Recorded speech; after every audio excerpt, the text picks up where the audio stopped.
Oh, Jesus, you're my savior, you're my deliverer, you're my friend.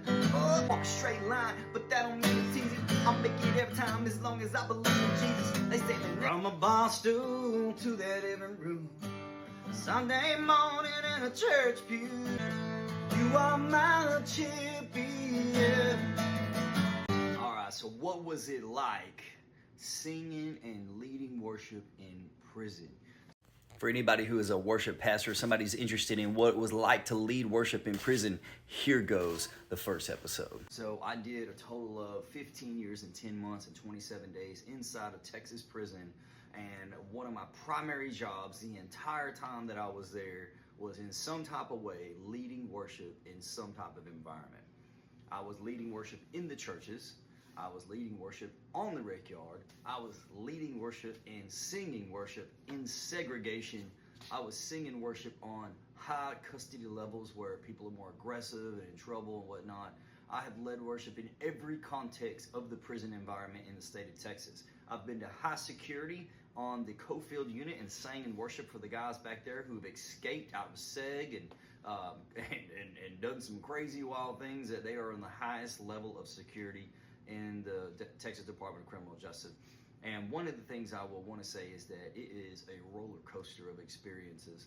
You know, in one sense, you're singing in SEG where people are burning fires and screaming for some something to eat that they didn't get at lunch, and you're trying to lead worship in other environments. I'm on the rec yard while they're having gang meetings over here, and I'm singing and leading worship and trying not to get in anybody's business and start any problems. And then some other situations that has happened where we've had some really amazing experiences inside the chapels.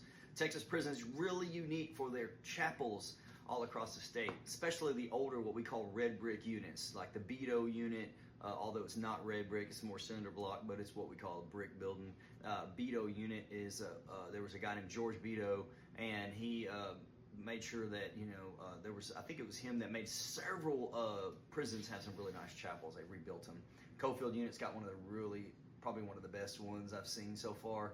The Estelle unit has a really nice one. Darrington's got a pretty good one. It was remodeled when I was there in 2012. It was just finished when I got there for seminary.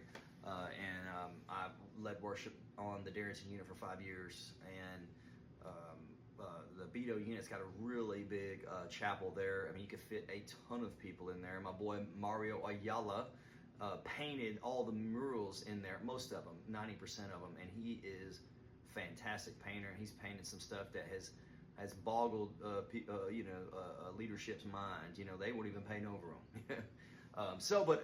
That said, I have a lot of experience of leading worship in prison, and now I've been out 2 years this month, and I plan to continue to lead worship out here and pursue that as a full-time ministry. But I wanted to talk about different ins and outs and aspects of what leading worship was like in prison. And I think some of you worship leaders out here would probably be inspired or maybe encouraged or maybe sometimes baffled by the experience and how different it is. And how many similarities there are.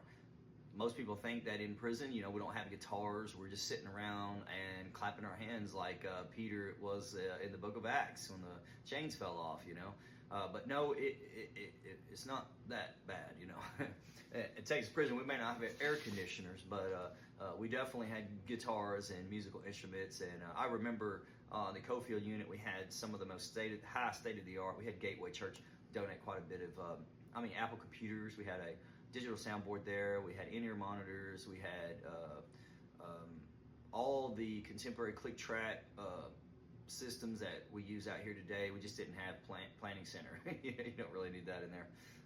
But we had our laptops, our iPads, to be able to run sound from that. So I got my hands wet and dirty on that, on those equipment and software, and so that was helpful for me when I got out.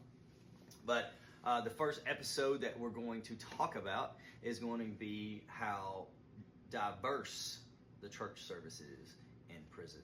And we will do that and get started and go from there. And let's just dive into the world of leading worship in prison.